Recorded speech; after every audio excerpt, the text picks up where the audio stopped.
네, 김상윤 이데일리 뉴욕 특파원입니다. 네, 역시나 시장의 예상대로 이 매파적인 금리 인하가 단행이 된 것 같습니다. 다만 이미 예측이 된 그런 결과였다시피 약간의 시장이 좀 환호하는 그런 분위기가 나오고 있는데 우선 연준은 당연히 이 인플레이션보다는 고용 위험이 더 크다고 생각을 한 거겠죠. 네, 그렇습니다. 파월 의장이 이번 회의에서 주로 밝힌 것은 고용시장 둔화 우려였습니다.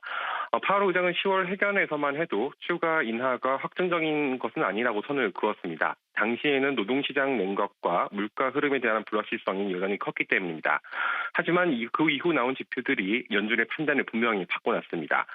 첫째, 노동시장 둔화가 더 뚜렷해졌습니다. 파월 의장이 설명했듯 실업률이 지난 여름 대비 0.3%포인트 오르고 월간 신규 고용도 4월 이후 평균 4만 명 수준으로 크게 둔화했습니다.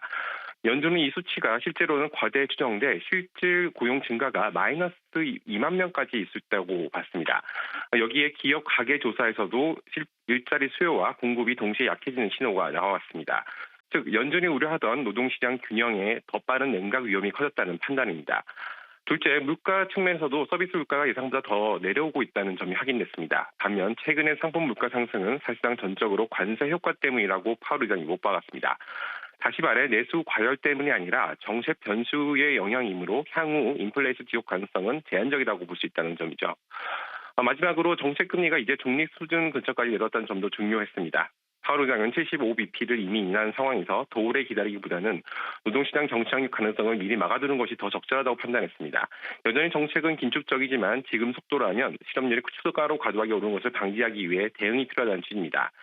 결국 10월에는 불확실성이 기다리자에서 이제는 데이터가 이미 변했고 지금 조정이 필요하다고 연준의 계산이 이동했다는 것입니다. 내부에서도 의견이 갈렸지만 노동시장 냉각의 누적 신호와 관세 요인을 제외하면 물가가 계속 둔화 중이라는 증거가 쌓이면서 연준 다수는 이번 시점에 추가 인하가 더 큰 리스크를 막는 선택이라고 본 것입니다. 네, 노동시장의 둔화는 뚜렷했고 또 인플레이션 가능성은 상대적으로는 좀 제한적이다. 파월 의장은 그렇게 생각을 했는데 막상 내부에서는 조금 말씀 주신 대로 이견이 좀 있는 것 같습니다. 지난 2019년 9월 이후로 3명의 위원들이 현재 반대표를 던진 게 처음으로 다시 나와줬죠. 이런 분위기 속에서 또 오늘 점도표도 상당히 좀 매파적으로 해석될 여지가 있는데 일단 내년에 한 차례 이거는 확정이 된 건가요? 네, 그렇습니다. 오늘 회의의 가장 큰 특징은 3연속 금리 인하보다는 그 과정에서 드러난 내부 분열이었습니다. 무려 3명의 위원이 서로 완전히 다른 방향에서 반대표를 던졌는데요. 한 명은 0.5% 비컷을 주장했고 나머지 2명은 아예 동결이 더 적절하다고 봤습니다. 이는 연준이 물가와 고용 중 무엇을 우선해야 하는지에 대해 판단이 크게 엇갈려 있다는 점을 그대로 보여줍니다. 그 결과로 점도표는 매우 분산이 돼 있습니다. 다만 중앙값은 내년 한 차례, 내후년 한 차례 인하는 식으로 지난 9월과 마찬가지로 유지는 됐습니다. 여기에만 오늘 반대표는 3명이었지만 의결권이 없는 참석자 4명도 점도표에서 금리 인하의 부정적인 입장을 밝혔고 7명의 위원은 내년 금리 인하가 아예 필요 없다는 견해까지 내놓고 있습니다. 그만큼 내부의 관점 차이가 크고 결국 그 데이터에 대한 해석도 매우 엇갈리고 있다는 의미입니다. 결국 연준은 노동시장을 씌워가는데 물가는 목표치에 붙지 않는 가장 다루기 어려운 조합에 직면해 있습니다. 이 때문에 지금은 일단 숨고르기 국면으로 들어간다. 이런 메시지가 점도표에 명확히 반영된 것으로 보입니다. 네, 아무래도 점도표는 앞으로의 데이터에 따라서 약간의 변동 여지가 있다는 점도 같이 좀 참고를 하셔야겠습니다.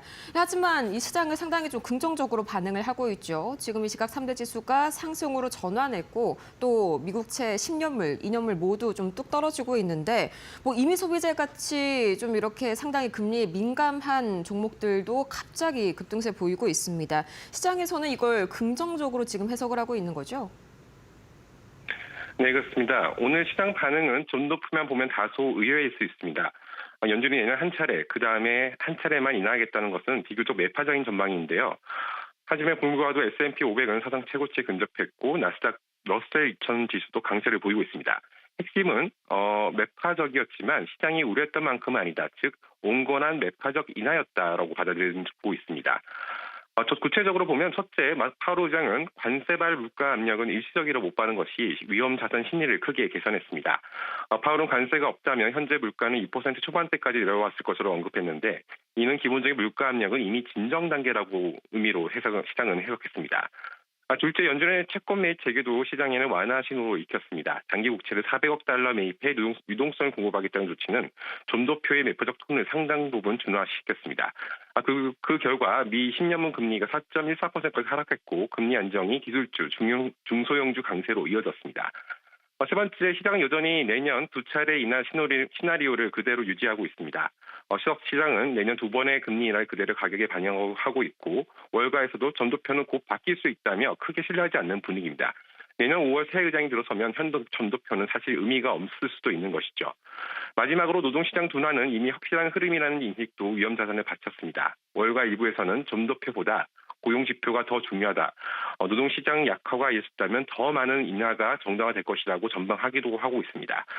정리하자면 점도표는 매파, 파월 발언과 유동성 조치는 비둘기파, 그리고 시장 기대는 지속적 인하 쪽으로 평가된 가운데 시장은 금리 인하 구간이 유지되고 있다는 해석을 선택한 것으로 보입니다. 그러니까 표면적으로는 점도표가 매파적인 게 맞는데 시장이 그걸 곧대로 받아들이지 않고 앞으로 고용지표의 상황에 따라서 얼마든지 더 비둘기파적인 금리 인하 경로가 찾아올 수 있겠구나. 이렇게 해석을 하고 있다는 말씀이시죠? 네, 지금까지 이렇게 해서 이 김성윤 이데일리 뉴욕 특파원과 함께 밤사이 뉴욕 증시에서의 FOMC 상황 자세하게 살펴봤습니다. 좋은 말씀 고맙습니다. 네, 감사합니다.